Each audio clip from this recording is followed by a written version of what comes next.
So, John, we haven't spoken to you since football was suspended. How have you been? Yeah, been very good, thank you.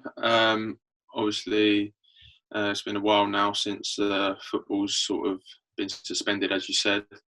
Um, but it's been good. I've used the time well. Obviously, spent a lot of time with my family and my kids. A lot more time than you tend to do when you're got a lot of games and training and away trips. So that's been nice. And yeah, just trying to stay fit and ready for the season if it does come back around. And I have to say, happy belated birthday as well for the weekend. A bit of a weird time to celebrate a birthday. How did you spend it? Yeah, it was. It's, as you say, not the normal birthday, and um, not one that I hopefully have again, as enjoyable as it was. But yeah, so basically in the isolation time, I've sort of just been um, at my in-laws' house for a lot of the duration of it, because at the start of lockdown we sort of um, was over this way, and we sort of never really gone back for more than a day or two. So, um, and yeah, just had a little Zoom call with a few of my friends and family. My fiance organised a live singer and stuff on the Zoom call. That was someone that we know, so that was a good laugh. And yeah, just went on a nice countryside walk. So not too much, but was still enjoyable. Lovely stuff. You've been spending some time in the city volunteering with PITC and Hive Portsmouth. Just talk through some of the things you've been doing with those guys. Yeah, obviously, we we thought as a group of players, sort of myself and Bergie took the initiative, but we thought it'd be good to give something back to our sort of local community and local NHS workers that are obviously working in the city of Portsmouth. Um, Sort of we asked the players if they'd be welcome to making a donation. We didn't say a set amount. We said for people to donate what they could and what they felt they'd like to donate. Every single player in the squad, in the first team squad, donated some money, and with that money, we used it. We put half towards a donation for the hospital in Portsmouth to help towards their staff and for the hospital itself. And with the other half, we used it towards the Portsmouth in the community, where we felt we could help them by getting some food parcels out to people. Some people that obviously can't get out of the house for whatever reason, be it a condition that means they've had to stay in, or if they're disabled, or whatever their personal situation is. We felt like we've tried catering for as many people as we could. And then, yeah, a few of the boys, we thought it'd be nice if, in our spare time, we was able to go to their doorsteps and hand deliver it ourselves, because I think the added little touch really helped a lot of people personally. And yeah, I've had some fantastic reactions. Someone who was sort of almost bedridden found the energy to get up and come and greet me at the door because they wanted to see me so much. So that was obviously nice for me, because I've sort of helped them out a little bit and hopefully cheered up their day. I've said it lots of times before, playing for Portsmouth,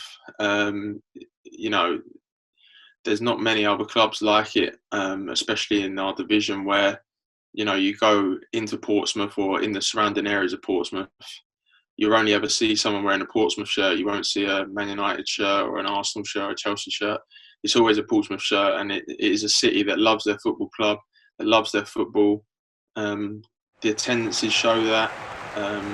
It's just a really, really big footballing community. And as a city, it's not like any other really, because it's just a fantastic place to live, fantastic area to be in. And when you've got a football club that is doing well, and you have the backing of them people, it's lovely to play for them.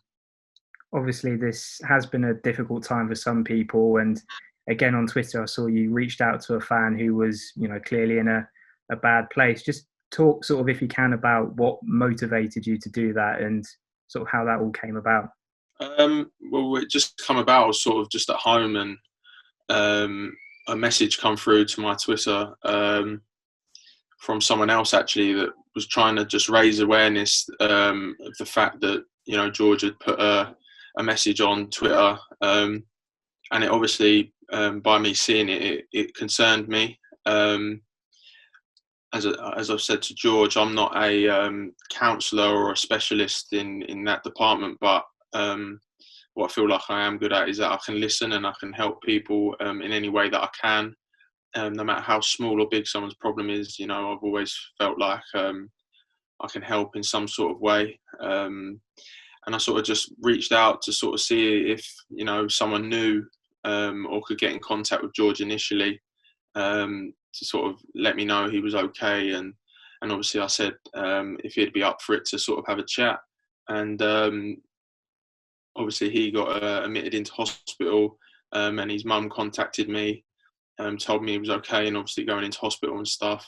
And then I sort of just said, well, hopefully everything's okay. And when, George comes around, then, if he wanted to, would he be able to give me a call? Because if he feels like he needs to talk to someone, I'm here to listen.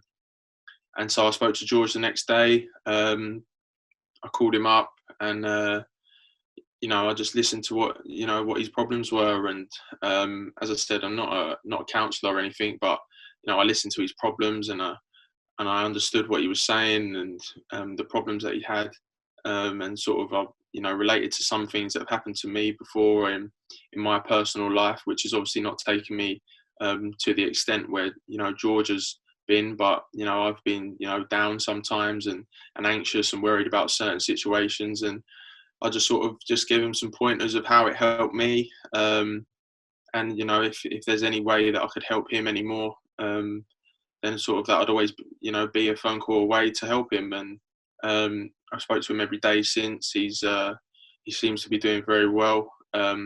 It's not just going to happen overnight. It's a process which will hopefully make him better in the long term.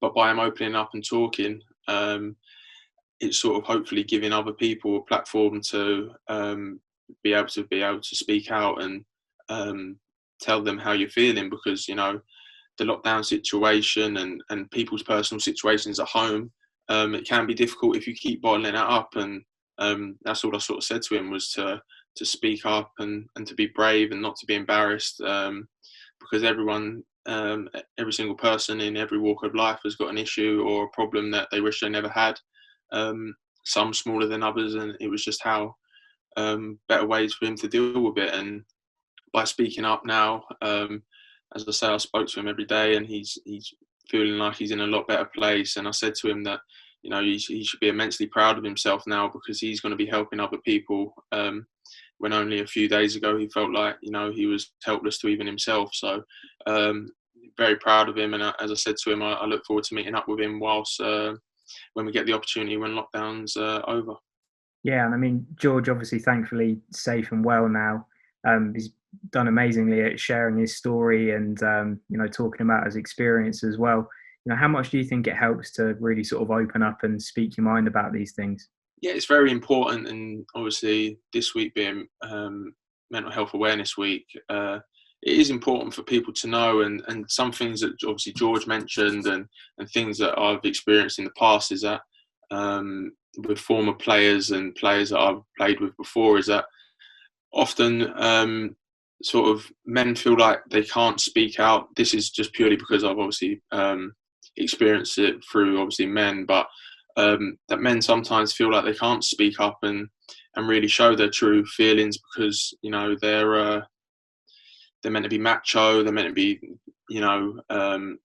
strong-minded, and they don't get upset and can't show emotion and things like that, whereas they'll just have the same amount of problems as the next man that you bump into in the street, but you may channel yours in a different way. And I think it's just, as I've said before, it's very important to just speak, and to if you tell someone your problem, a problem shared is a problem halved. And there's so many people out there like myself who's not trained or anything in that specific field, but it's just opening up and talking to someone them to listen to you will help people, I think, immensely. And yeah, for George to have done what he's done now, and being on the radio and pieces in the newspaper, and he's saying that he's feeling a lot better, and that he feels like he is making a difference to other people, and that's obviously now, and he's now turned a negative into a positive, which has been fantastic for him.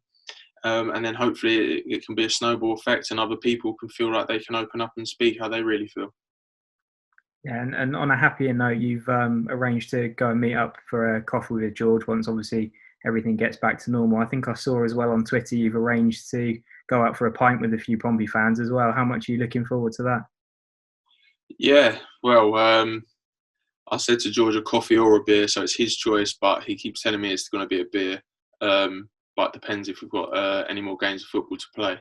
But no, yeah, I've sort of, I've used Twitter a bit more recently than I probably have done in the past, purely because, I think it's important for the interaction to still be there with the supporters. And yeah, someone asked me if I fancied going for a beer, and I obviously was in the mood for one on that day, and I agreed. So I will stick to my word. There's a few boys in the team, I'm sure. Hopefully we can finish the season in some capacity and finish it with some success. And I'm sure there'll be a big group of us that would all like to go out and join a few people for a beer.